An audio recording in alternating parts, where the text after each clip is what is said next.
Assalamualaikum warahmatullahi wabarakatuh. Di sini saya akan menyampaikan pidato tentang menjaga hati dari penyakit hati. Alhamdulillahirrabbilalamin. Wassalatu wassalam ala asrofil anbiya'i wal mursalin wa ala alihi washabihi ajmain, amma ba'du.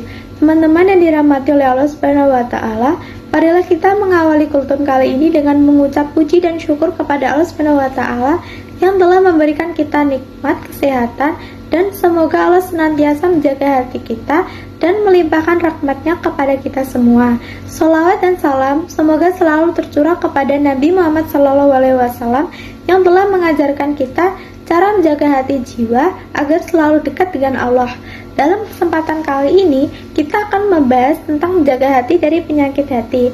Sesuatu yang sering kita dengar tapi kadang kita abaikan, yaitu hati. Bukan hati yang soal cinta-cintaan, tapi hati dalam makna yang lebih dalam, hati yang menjadi pusat keimanan kita, tempat bersarang dan tempat segala perasaan tumbuh. Rasulullah SAW pernah bersabda, ketahuilah bahwa di dalam tubuh manusia ada segumpal daging. Jika ia baik, maka baiklah seluruh tubuh, dan jika ia rusak, maka rusaklah seluruh tubuh. Ketahuilah itu adalah hati. Hadis ini menjelaskan bahwa hati adalah pusat kendali. Kalau hati kita bersih, maka ucapan dan perbuatan kita pun akan baik. Tapi kalau hati kita kotor, penuh penyakit, maka yang keluar dari hati kita pun akan negatif. Sekarang, coba kita jujur sama diri sendiri. Pernah gak sih kita merasa kesal kalau teman kita lebih pintar?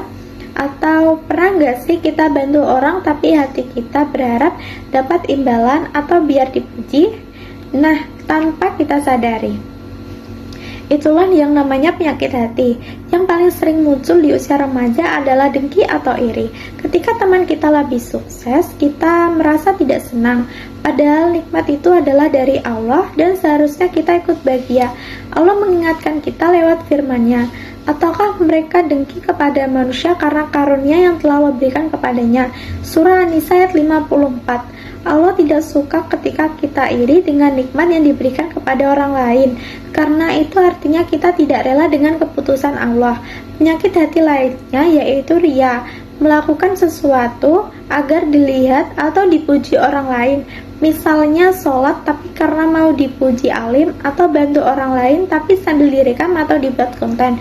Hati-hati karena amal seperti ini bisa kosong dari pahala. Dalam Al-Quran Allah berfirman, sesungguhnya orang yang munafik itu menipu Allah dan Allah akan membalas mereka, dan apabila mereka berdiri untuk sholat, maka berdiri dengan malas. Mereka bermaksud riya atau pamer di hadapan manusia.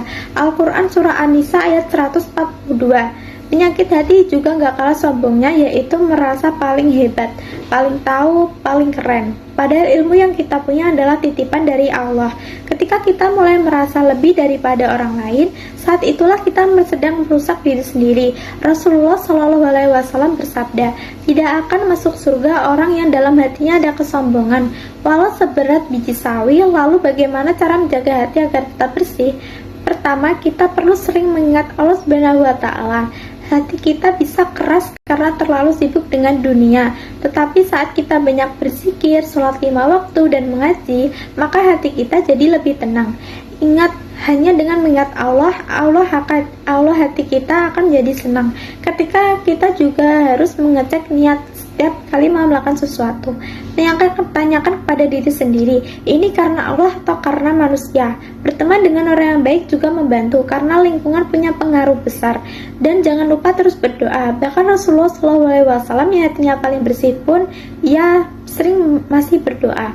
Untuk teman-teman sekalian, bukan berarti tidak pernah merasa iri atau marah, tapi hati yang bersih adalah hati yang sadar ketika ia mulai kotor dan segera membersihkannya. Demikian kultum singkat dari saya, semoga bermanfaat dan bisa kita amalkan bersama. Semoga. Terima kasih atas perhatiannya. Mohon maaf jika ada salah penyampaian kata. Wassalamualaikum warahmatullahi wabarakatuh.